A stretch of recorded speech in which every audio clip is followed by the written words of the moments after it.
Hi everybody, this is Carolyn from Homesteading Family, and we're out in the woods right by our house today because I want to show you a favorite remedy of ours in our house, and that is Arnica oil. This is an arnica flower that we have growing right here wild outside of our home. Now you can't see very many of them behind me probably right here because they're kind of tucked into the woods. But if you could see all the way around me, you would see that the woods are just about to explode with these things. They are all over the place here in Idaho, and they may be where you grow. Now I'm not going to give you an extensive lesson on identifying arnica, because the different varieties of arnica look very different from one another. So the arnica where you're growing may look very different than mine. Mine looks kind of like a common yellow daisy, and yours though may not even have the rays on them. There are so many different forms. So you need to, of course, number one, whenever you're wildcrafting anything, you need to be 100% sure on your identification. So find somebody who's been doing this, somebody who knows, or multiple good books, or hey, go into your forestry station nearby or some of those places and ask if they have any identification programs.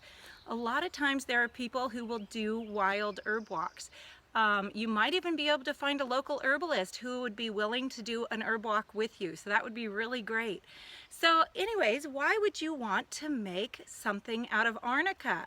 Well, if you have heard anything about arnica, it's probably arnica in its homeopathic form.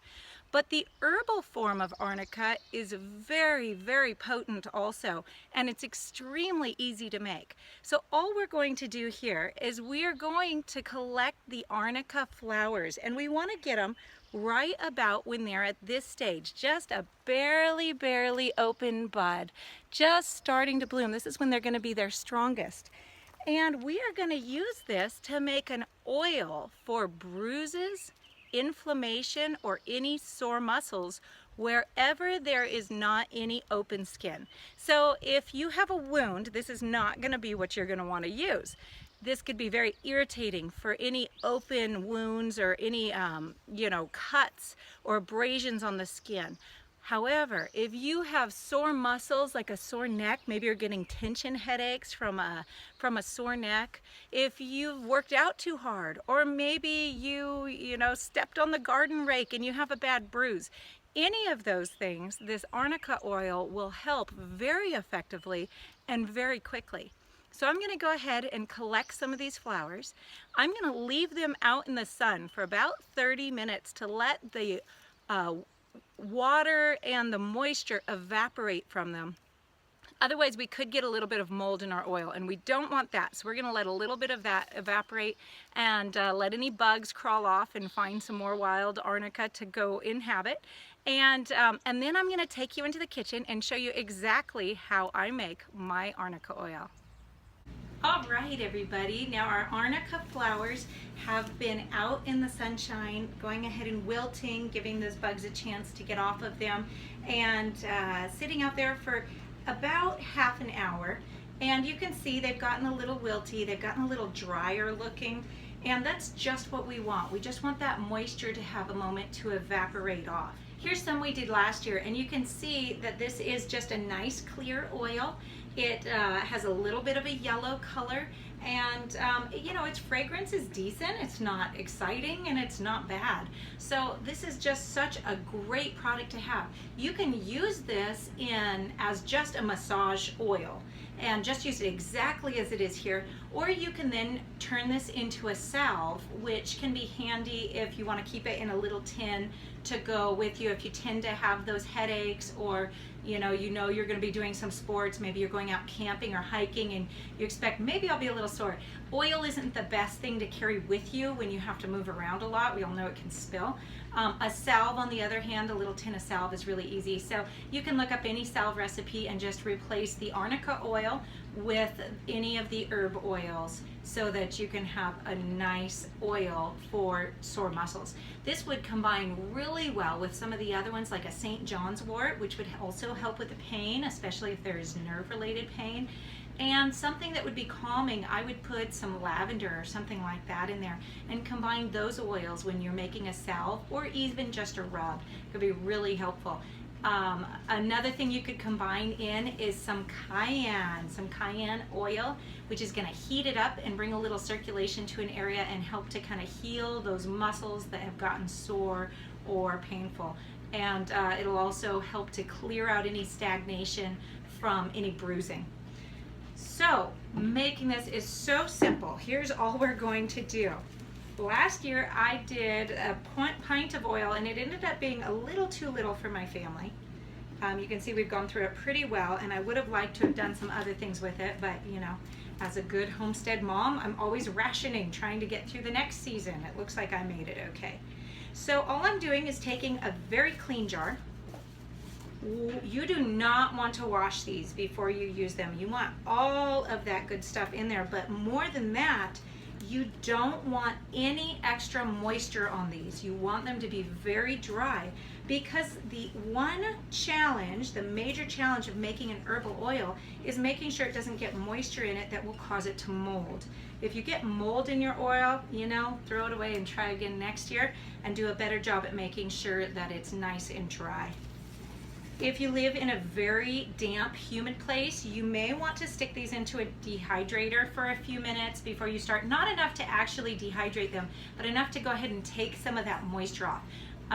If you're in a humid place. We're in a pretty dry place, so I haven't really had any problems in this particular location with any oils going to mold. So if I did though, I would dry them out a little bit longer, leave them out in the sun a little longer. You can even leave them on your kitchen counter overnight and let them just wilt even further.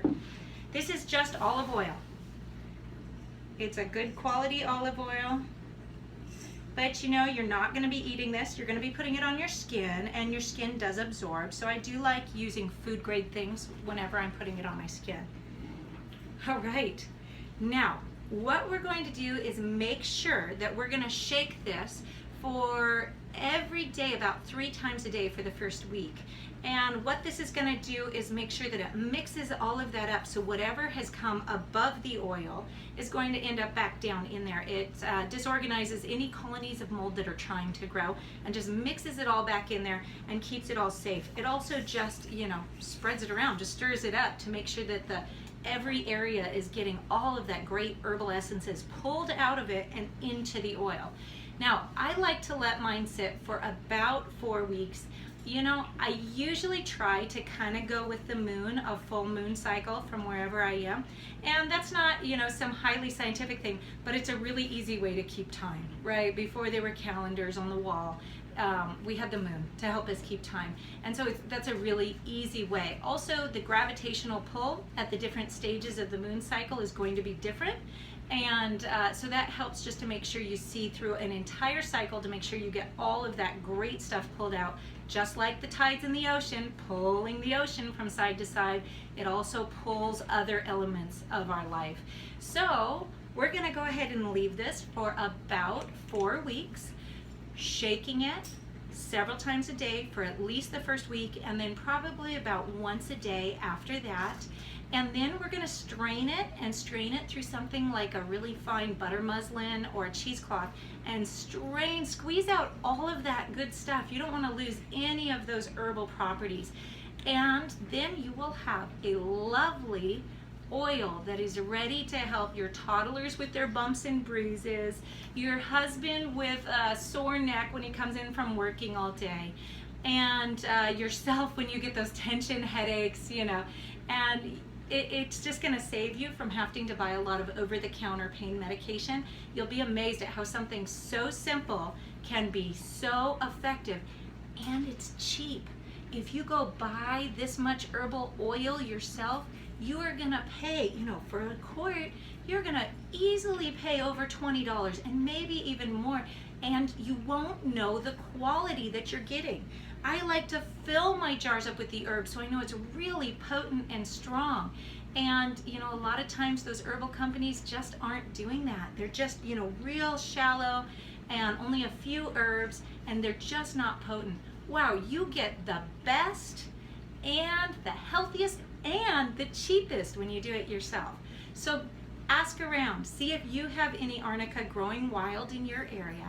Go and harvest it. Your window of opportunity to harvest is really small. It's only a few weeks, so jump right on it here in the spring and make some wonderful anti-inflammatory oil for your family. Goodbye.